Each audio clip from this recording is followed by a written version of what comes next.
കാപ്പിയെ വിശേഷിപ്പിക്കുന്നതാണ് തവിട്ട് സ്വർണം, ബ്രൗൺ സ്വർണം. ലോകത്ത് ഏറ്റവും കൂടുതൽ കാപ്പി ഉൽപ്പാദനം നടക്കുന്നത് ബ്രസീലിലാണ്. ലോകത്തിൻ്റെ കാപ്പി തുറമുഖം ബ്രസീലിലുള്ള സാൻഡോസ് ആണ്. കാപ്പിയുടെ റസ്റ്റ് രോഗത്തിന് കാരണമായ ഫംഗസ് ഫെമിലിയ വാസ്റ്റാട്രിക്സ്. 1840 ബ്രിട്ടീഷ് ഭരണകാലത്താണ് ഇന്ത്യയിൽ കാപ്പി കൃഷിക്ക് തുടക്കമിട്ടത്. കർണാടകത്തിലെ ചിക്കമാംഗ്ലൂരിലെ കുന്നിൻ ചെരുവിലാണ് ഇന്ത്യയിൽ ആദ്യമായി കാപ്പി തൈകൾ നട്ടുവളർത്തിയത്. കർണാടകത്തിലെ കോഫി ലാൻഡ് എന്നറിയപ്പെടുന്നത് ചിക്കമാംഗ്ലൂരാണ്. ഇന്ത്യയിൽ ഏറ്റവും കൂടുതൽ കാപ്പി ഉൽപ്പാദിപ്പിക്കുന്ന സംസ്ഥാനം കർണാടക. വെള്ളം വാർന്നു പോകുന്ന പശ്ചിമരാശി മണ്ണാണ് കാപ്പി കൃഷിക്ക് അനുയോജ്യമായത്. കൊഫിയ അറബിക്ക എന്നാണ് ശാസ്ത്രീയ നാമം.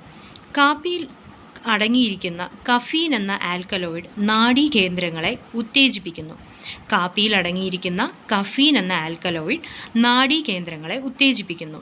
കൂടാതെ ഇത് വിശപ്പിനെ അമർത്തുകയും ഉറക്കത്തെ തടയുകയും ചെയ്യുന്നതിനാൽ അമിതമായി കാപ്പി കുടിക്കുന്നത് ശരീരത്തിന് ഹാനികരമായി തീരുന്നു.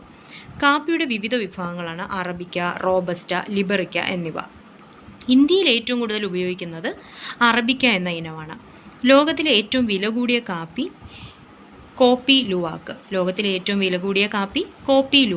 ഇപ്പോൾ തവിട്ട് സ്വർണം, ബ്രൗൺ സ്വർണം. ലോകത്ത് കാപ്പി ഉൽപ്പാദനത്തിൽ ഒന്നാം സ്ഥാനം രാജ്യം ബ്രസീൽ. ഇന്ത്യയിൽ ഏറ്റവും കൂടുതൽ കാപ്പി ഉൽപ്പാദിപ്പിക്കുന്ന ഇന്ത്യൻ സംസ്ഥാനം കർണാടകത്തിലെ കോഫി ലാൻഡ് ചിക്കമാംഗ്ലൂര്. കാപ്പിയുടെ റസ്റ്റ് രോഗത്തിന് കാരണമായ ഫംഗസ് ഫെമിലിയ വാസ്റ്റാട്രിക്സ്. ലോകത്തിൻ്റെ കാപ്പി തുറമുഖം ബ്രസീലിലെ സാൻഡോസ്.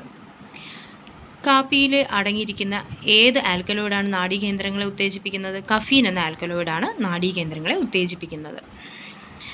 കാപ്പിയുടെ വിവിധ വിഭാഗങ്ങളാണ് അറബിക്ക, റോബസ്റ്റ, ലിബറിക്ക.